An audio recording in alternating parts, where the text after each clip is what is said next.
The fall season and candlelight, perfect match. In this centerpiece, foam-free, classic colors. Let me show you how it's done. The materials that I'm working with, white waterproof tape. That'll anchor in the floral netting.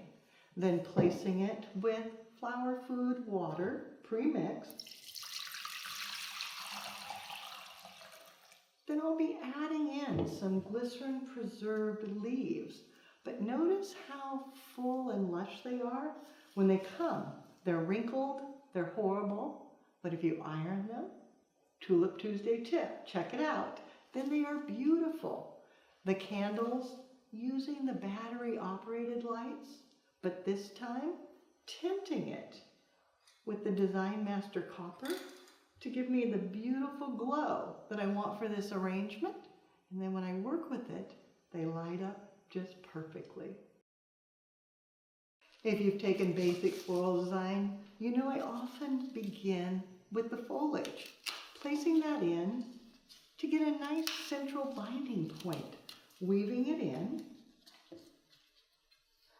breaking the line of the container, and helping to cover any tape areas, kind of flipping it around until you can see where it hides it the best, then setting it in. Hydrangea, this is local, it's beautiful, looks almost antique. And then setting that in to finish filling, help to break the line of the container. If it's super woody like this, it's totally fine to just break it and then set it into place. Sometimes that's a little easier than using your knife. Dropping it in.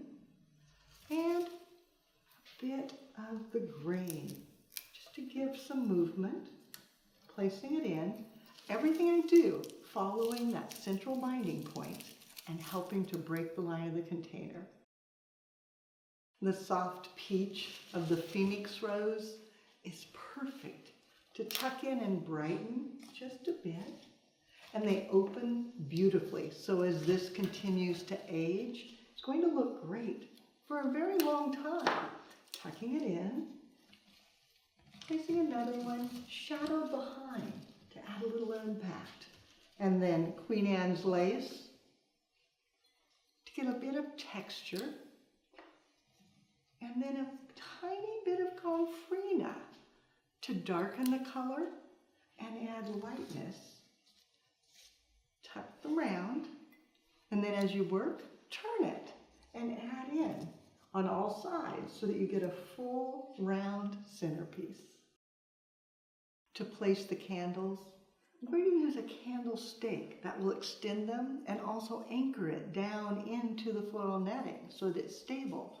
To do that, if you use a U-glue strip, I only need half a strip, so dipping my scissor, Tulip Tuesday tip, I know, they're everywhere. Then taking that and using that bit of glue around the base of the candle and placing it into the stake. That's going to hold it secure, and it will allow you to turn the candle on, just leaving it in the stake so you can turn it off and on as you need. And then repeating that, another one, right onto the base of the candle, into the stake,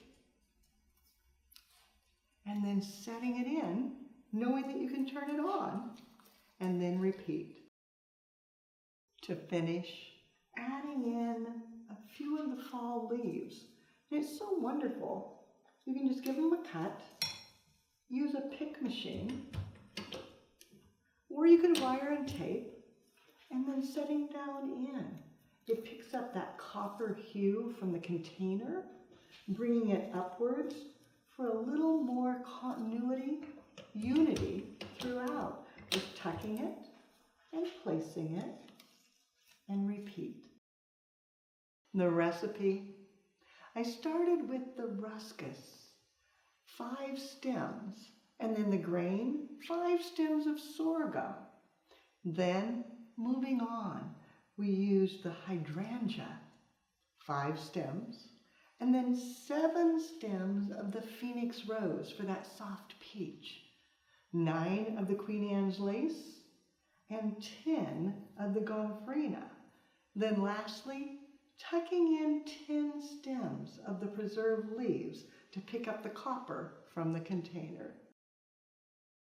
Traditional colors in a classic centerpiece. You'll find more creative inspiration on our website, flowerschool.com.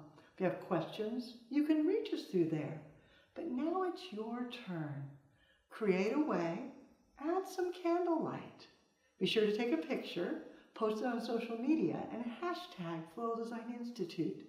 That way we all can see what you do as you do something you love.